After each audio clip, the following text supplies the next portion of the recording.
Hello everybody, I'm here at the SISSETON Lake Traverse Indian Reservation. We just ended the ceremony here to honor Master Sergeant Woodrow Keeble, who received the Medal of Honor, which is the highest, of course, decoration in the military. So we had a color guard, an honor guard, and a 21 gun salute. But I'm extremely honored to introduce the chairperson of the Indian Reservation, which is equivalent to kind of our president. So we're gonna kind of walk towards the grave of Master Sergeant Keeble as he explains, as the chairman explains, a little bit about the significance of having these heroes as part of your tribe. First of all, on behalf of the SISSETON Sioux tribe, we're very appreciative of all the participants that have come out and contributed to Memorial Day and recognizing the veterans that have given their ultimate sacrifice of death and those that have went above and beyond the call of duty. And we're very appreciative of Hannah and her presence and her recognition of Master Sergeant Keeble and the contributions he made to protecting the different freedoms and the different rights of people across the world, and especially in Korea. And as American Indians, we value our veterans very much. We also like to display the honor by also gift giving ourselves to those that come and pay those respects to our tribal members, our tribal veterans. And so we're very honored to have Hannah here in the capacity that she is, and her contributions that she's made today to Master Sergeant Keeble, to the family. It brings great honor to us, and we're very humbled to have her here and for her to share some of her Korean culture with us too.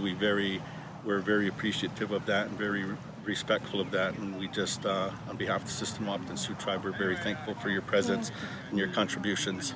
Thank you. The chairperson presented me this beautiful quilt, which will keep me warm, not only in my body, but my heart as well, as I carry on through the rest of the journey. But it has been my tremendous honor to be here with so many people. I was like, whoa, what's going on over there? Is there a parade? But it was just, wow. So I am also extremely humbled. So thank you so much. Absolutely. Thank you so much.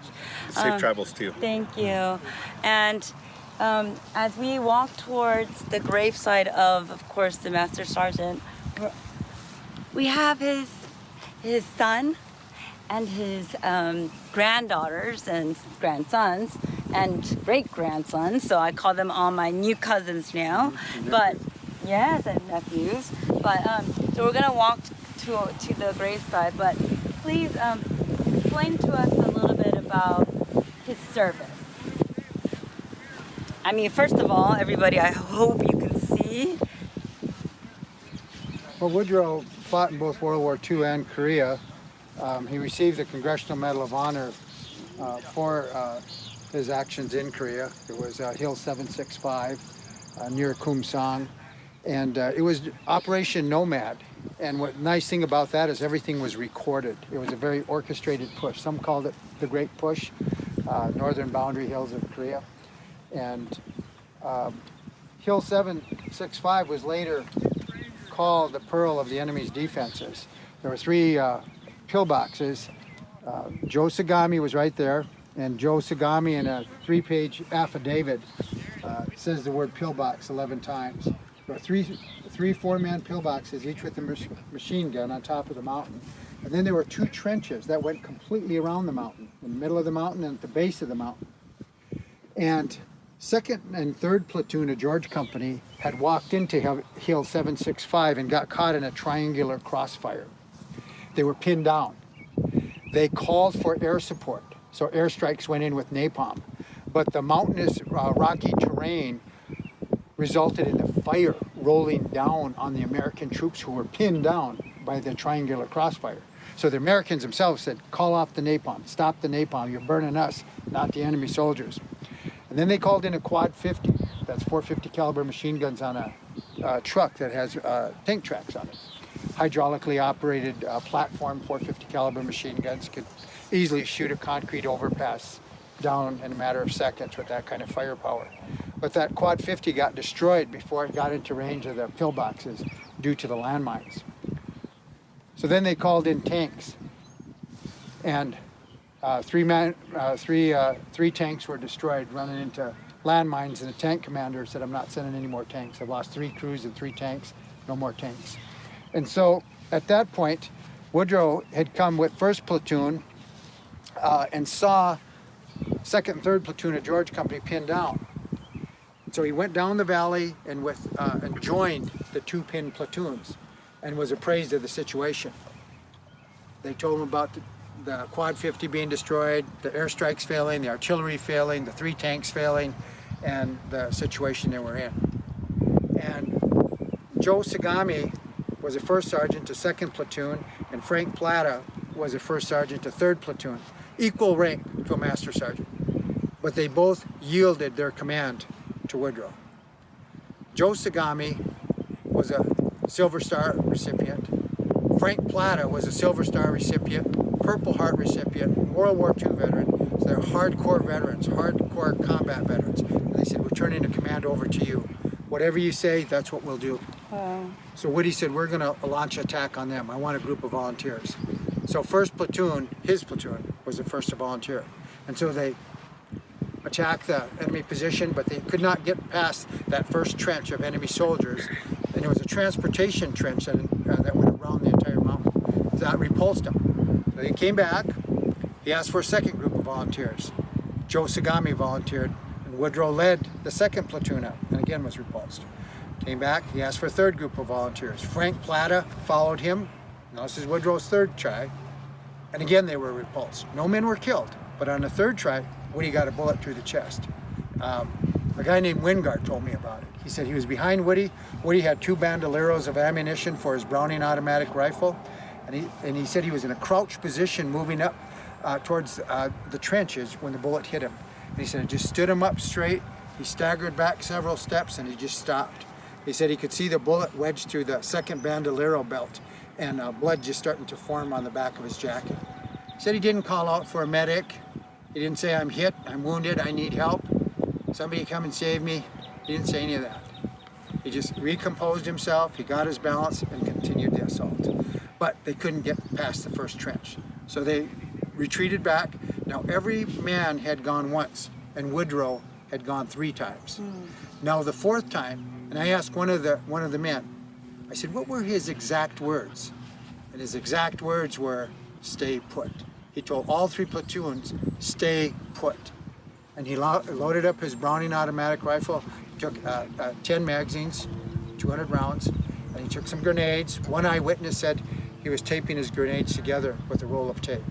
And he had an alleged 100-mile-an-hour fastball being recruited by the Chicago White Sox. Oh, wow. And what he would do, and it's not written in any document, but the eyewitnesses would say, before a heavy combat engagement, he would tape his grenades together with this roll of duct tape.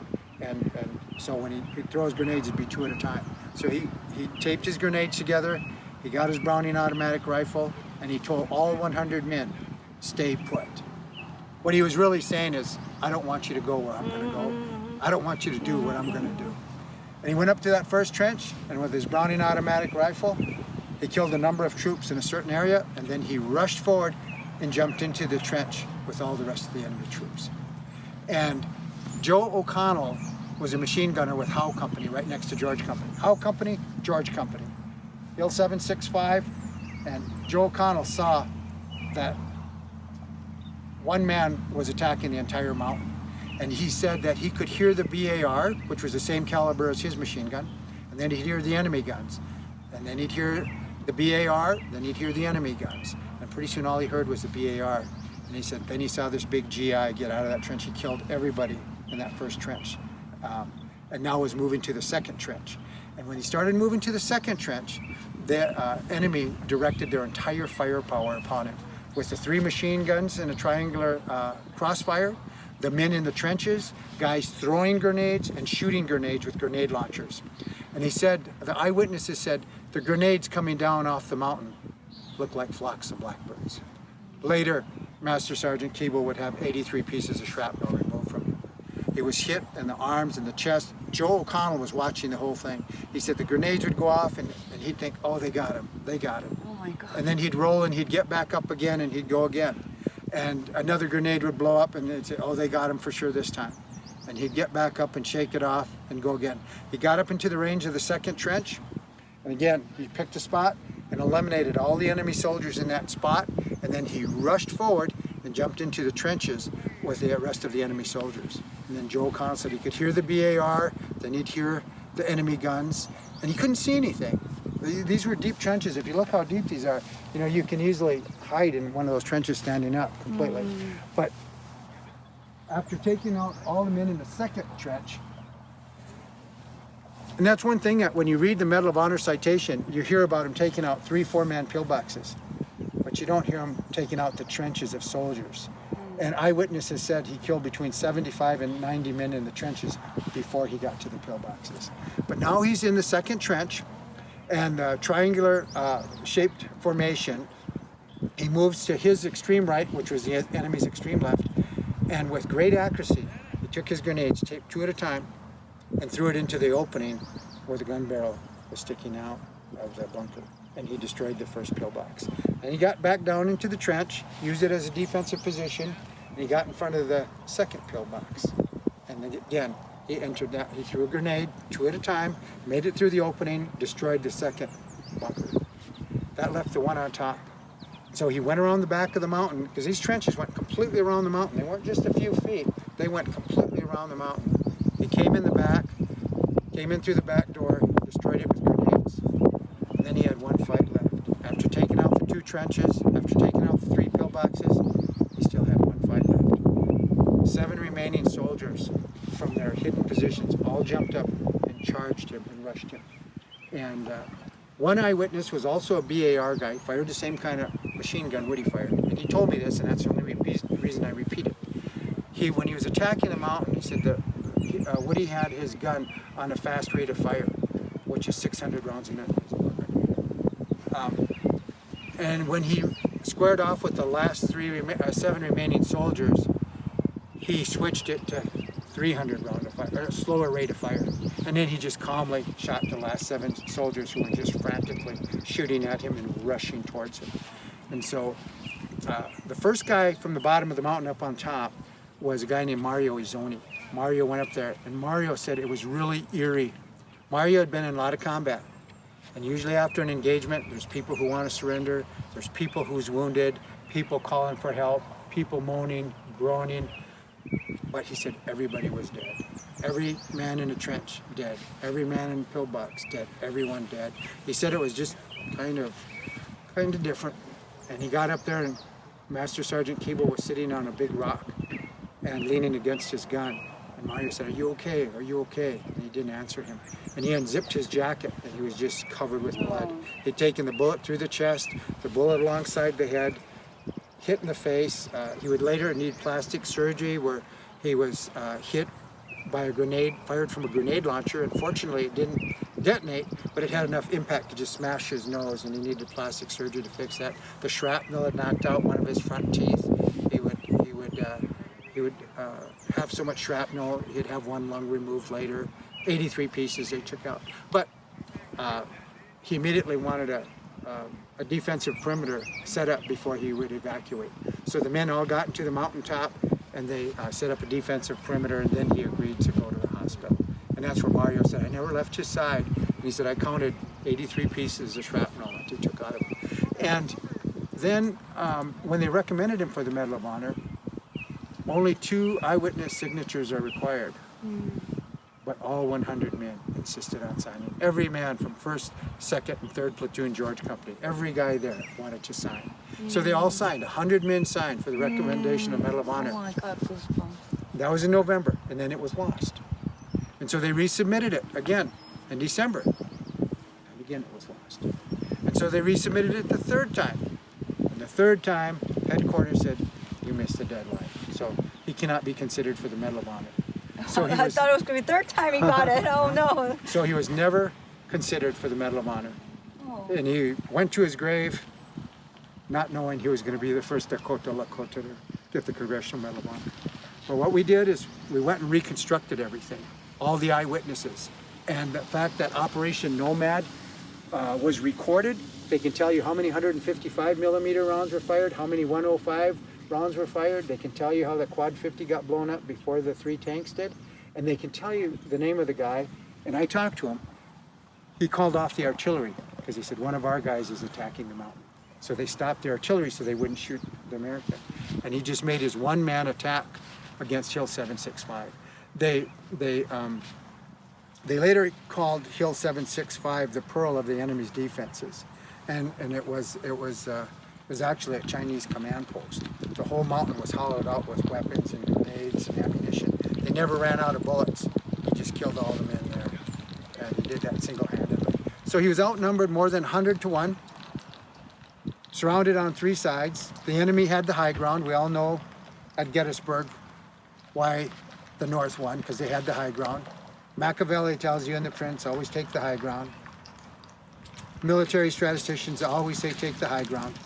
But he went against all the laws of strategy. He went against all rationale, all logic.